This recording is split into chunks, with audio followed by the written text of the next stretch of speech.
hoje o programa Nossos Pesquisadores está com o doutorando Pedro Nantes, da UFSCar. Pedro, como você conheceu a carreira de físico? Eu conheci a carreira de físico, na verdade, já fazendo o trajeto para ser um físico. No começo, quando eu prestei o meu vestibular, a primeira profissão que me veio à cabeça era, na verdade, ser professor. No começo eu ainda estava em dúvida sobre que tipo de professor eu vou ser, qual matéria eu vou lecionar, o que eu vou fazer. Mas considerando interesse e também influências, porque eu acredito que você sempre tem influência de várias pessoas ao seu redor, eu vi que a área que mais me interessava e aquilo que eu mais gostava de fazer em sala de aula, a aula que eu mais gostava era sempre relacionado à física. Então, calhou que eu acabei escolhendo esse curso e foi quando eu entrei na graduação que eu vi que o físico também tinha não só a área de ser professor, mas tantas outras. Você tinha a ideia de seguir outra carreira? No começo eu tive muita pressão familiar mesmo acho que pressão familiar até comum, que a gente sempre encontra por aí. Ou a pessoa tem que ser engenheiro, ou a pessoa tem que ser médico, ou a pessoa tem que ser advogado. Profissões mais padrões, eu diria. Mas depois que eu percebi que não era nenhuma dessas áreas que eu me interessava, eu comecei a tentar debater com professores, discutir com professores sobre que outras coisas eu poderia fazer. E foi discutindo com eles que eu percebi, na verdade o que eu quero fazer é exatamente o que esse cara está fazendo comigo. Tá lá ensinando, fazendo esse tipo de coisa. Foi daí que eu escolhi ser professor e então acabei escolhendo física por caminho natural. E onde você fez sua graduação? Foi na Universidade Federal de São Carlos, UFSCar. Como foi sua experiência? Eu diria que foi no final de tudo gratificante. Quando eu era pequeno, eu sempre viajava para São Paulo por diversos motivos, seja para visitar familiar ou por competições de natação que eu praticava. Então eu sempre passava pela cidade de São Carlos. E passando por aqui eu sempre olhava a UFSCar pela rodovia, né, já que fica ali do lado. E eu sempre falava, minha mãe sempre comentou comigo que eu sempre falava desde pequeno que meu sonho era estudar lá, que eu achava uma faculdade muito bonita, tal, apesar de ter entrado muitas poucas vezes quando eu era pequeno, só para ver como é que era o campus, eu sempre achei o lugar muito bonito. E eu sempre falei, nossa, deve ser muito legal estudar aqui. E quando eu passei no vestibular, consegui entrar lá, tal, e comecei a cursar a física, eu vi que, bom, primeiro de tudo eu fiquei extremamente feliz, né, de estar fazendo no lugar que eu sempre sonhei e tudo.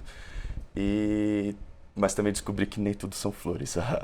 Tive bastante dificuldade, principalmente no começo do curso, em entender como as coisas são diferentes no nível de graduação para o nível que a gente sai habituado do ensino fundamental e do ensino médio. Foi uma diferença no modo de aprender e no modo de estudar, mas no fim eu acho que foi uma experiência sensacional, não posso reclamar de nada não. E onde você fez seu mestrado? Meu mestrado também foi pela UFSCar, foi um caminho natural. No começo eu não sabia com qual grupo eu iria trabalhar ou qual área específica da física eu iria estudar no meu mestrado. Eu me formei ainda em licenciatura, sabendo que eu sempre quis ser professor, tudo eu acabei optando por licenciatura, mas eu percebi que o tipo de professor que eu gostaria de ser era o professor universitário. E para conseguir ensinar matérias e disciplinas da graduação mais próximas da física que eu gostava, a área que eu precisava seguir era uma área acadêmica mais voltada para o bacharel. Então, isso fez eu começar a procurar áreas de pesquisa que eu me interessava. Acabei mandando e-mail e me entrando em contato com o professor Felipe do IFSC. Foi a partir daí que eu conheci o Raul, que foi o meu orientador durante o mestrado, e esse foi o trajeto. E qual foi sua pesquisa no mestrado?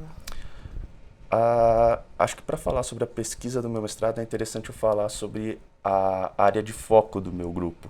A gente tem um interesse especial em estudar o espalhamento de luz. onde o foco fica no estudo desse fenômeno quando a gente tem uma amostra muito densa. O que significa isso? Se a gente tiver uma nuvem de átomos, a gente estudar como a luz vai ser espalhada se os átomos estiverem muito próximos um do outro.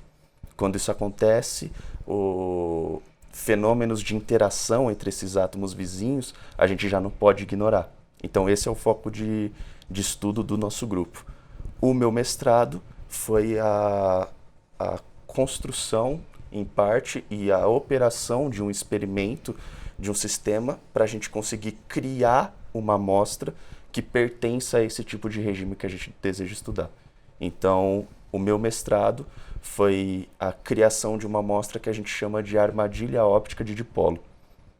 E aí foi o foco da minha pesquisa, a gente chegar até a obtenção dessa amostra, onde então a gente vai conseguir estudar o espalhamento da luz no regime denso.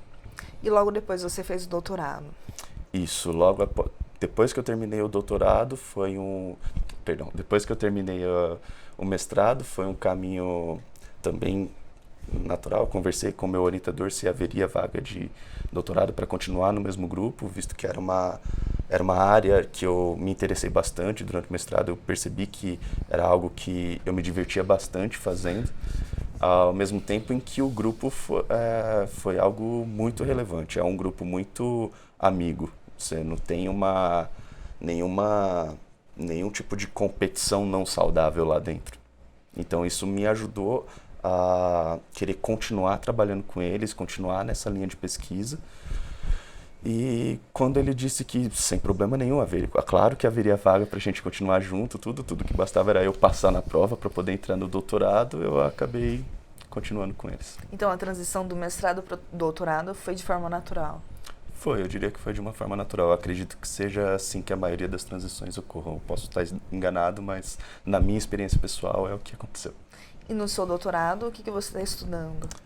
No momento, no doutorado, a gente pretende caracterizar essa amostra que a gente conseguiu no mestrado, saber todas as informações necessárias dessa amostra, como, por exemplo, quantos átomos a gente consegue obter nessa amostra habitualmente, qual que é o número médio de átomos que a gente consegue aprisionar, qual que é a temperatura que a gente consegue chegar com essa amostra, quais são existe uma coisa chamada frequência de oscilação da armadilha. Para entender isso, você pode imaginar que a nossa amostra é como se a gente tivesse uma amostra presa num potencial, num buraco. E, portanto, num buraco ela vai começar ela tem uma energia e ela sempre vai querer sair desse buraco. Então existe uma energia de oscilação, onde a nossa amostra vai ficar entre aspas, vibrando de um lado para o outro. E a gente gostaria de saber quais são as frequências dessa amostra. Existem muitas outras características, mas eu acho que seria mais específico, não sei se... E como é fazer parte do CEPOF? Eu acho que é uma experiência bastante interessante. Depois que eu comecei a participar do CEPOF, eu gostei bastante de várias ideias de trabalho em conjunto que o grupo coloca, como, por exemplo, toda semana existe o seminário do grupo da ótica, onde a gente sempre tem a apresentação da pesquisa de um dos membros do grupo, onde esse membro prepara uma série de slides ou um vídeo, ou o que ele tiver interesse em como apresentar, e fala sobre o que ele está fazendo, o que ele já fez, os resultados que ele obteve. E eu acho que isso dá não só uma integração muito legal entre o grupo, mas também te mostra o quão forte o grupo é. O tanto de resultado que o grupo consegue obter, o tanto de experiência em conjunto que você também consegue fazer, sabendo que se a experiência daquele seu amigo que está apresentando pode ser trabalhada em conjunto com o que você está fazendo, isso pode surgir uma combinação de interesses, pode ter uma participação de duas equipes fortes e ter resultados ainda melhores. Então isso é bem interessante. Vamos para um breve intervalo e voltamos rapidinho.